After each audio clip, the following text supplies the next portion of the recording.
Nowadays, we consider the scene of the mentally ill person being sent into some terrifying lab for some electroshock therapy to be pretty archaic and likely torturous. This, of course, wasn't always the case. We can be thankful in part to one very interesting Scottish psychiatrist who used his study of existential philosophy to provide a more nuanced exploration of psychosis and mental disorder.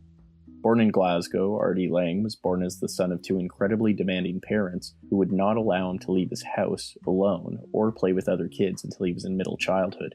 They would also consistently tell Lang that he was evil and he would be kept on a leash by his parents when they would leave the house. This led Lang to severe confusion over his identity and over which ideas were his own. Despite this, he was a studious bookworm who trained in long-distance running and played music. He would later study medicine at the University of Glasgow, where he would set up a philosophy club with the philosopher Bertrand Russell as the club president. At this point in his life, he came to love various authors, including Marx, Freud, Jung, Kierkegaard, and Sartre. In his fourth year of university, he was expected to deliver babies.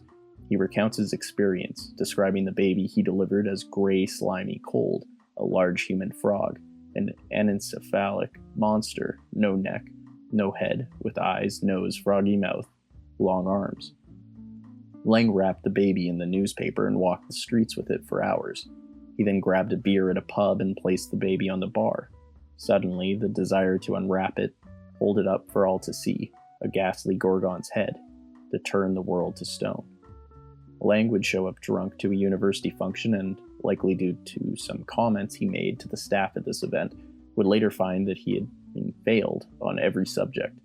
He would then spend 6 months working on a psychiatric unit and then resit his exams, this time acquiring the marks to qualify as a doctor.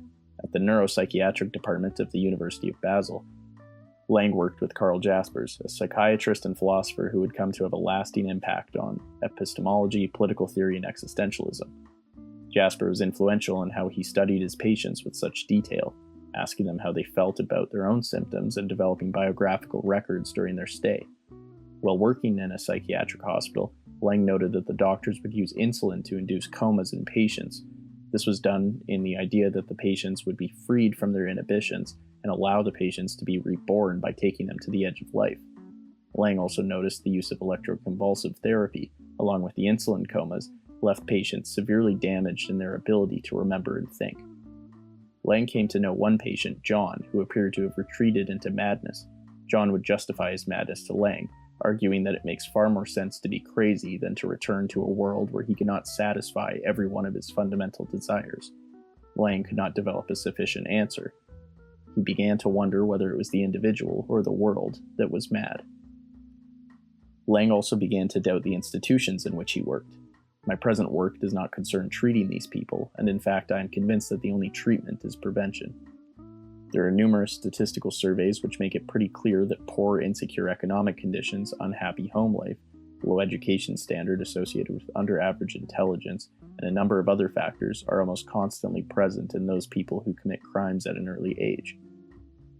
Lang would marry and his parents would not attend the wedding. It has been suggested that his mother made a doll in his likeness around this time, which she would stick pins into to cause a heart attack.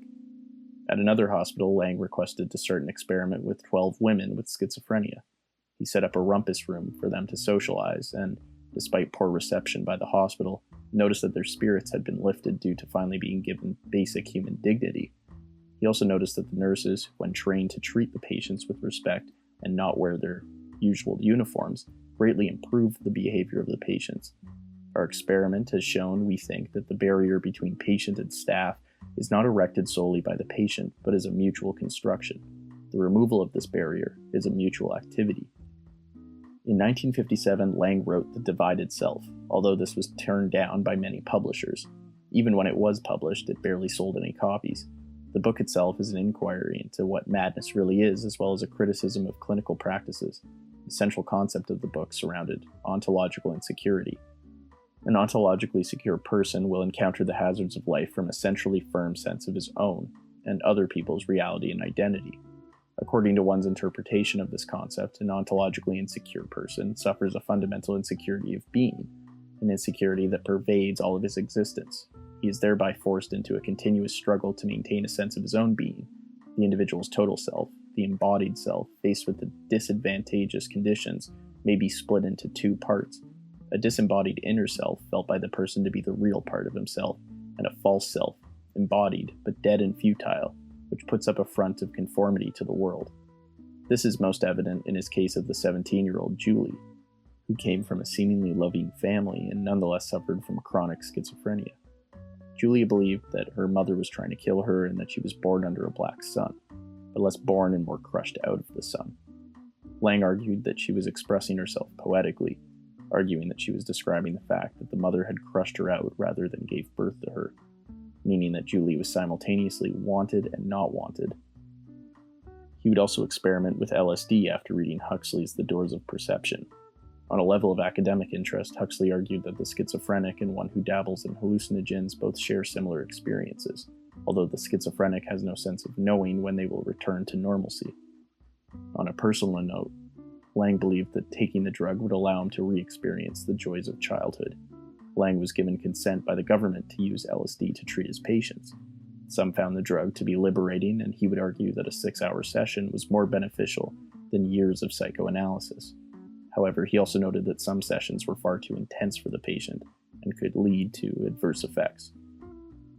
Here is one patient's recollection of a session. On each of the 4 occasions, my head quickly lost its shape and possessed no firm parameters. It was as if it could have floated away from my neck at any given moment. Soon afterwards, each time I appeared to turn into an orange.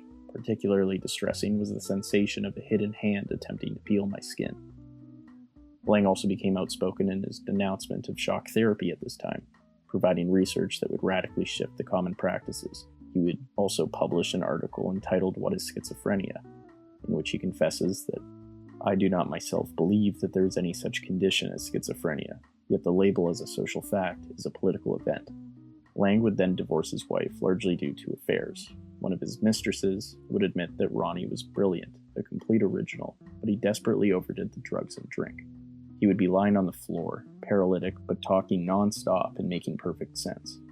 Lang would also meet Sartre around this time. In 1970, his new love, Judah Lang, gave birth to Lang's 7th child. This was followed by a move to Sri Lanka, where he took no materials, including no books and drugs, and would join a Buddhist meditation retreat for 6 weeks. He would also visit a wise man in India and would ask him 3 questions. What is man's chief end in life? What is the correct way to live? And what is the method to rid oneself of the corruptions that defile the heart and weaken wisdom? The man would reply, "If you wish to help your fellow man, there is no better way to do so than to give up the world, renounce everything and take up the robe and bowl." Lang would begin to question his achievements and experience serious writer's block. His critics also began to argue that he had lost his radical vision and capacity to think in new ways.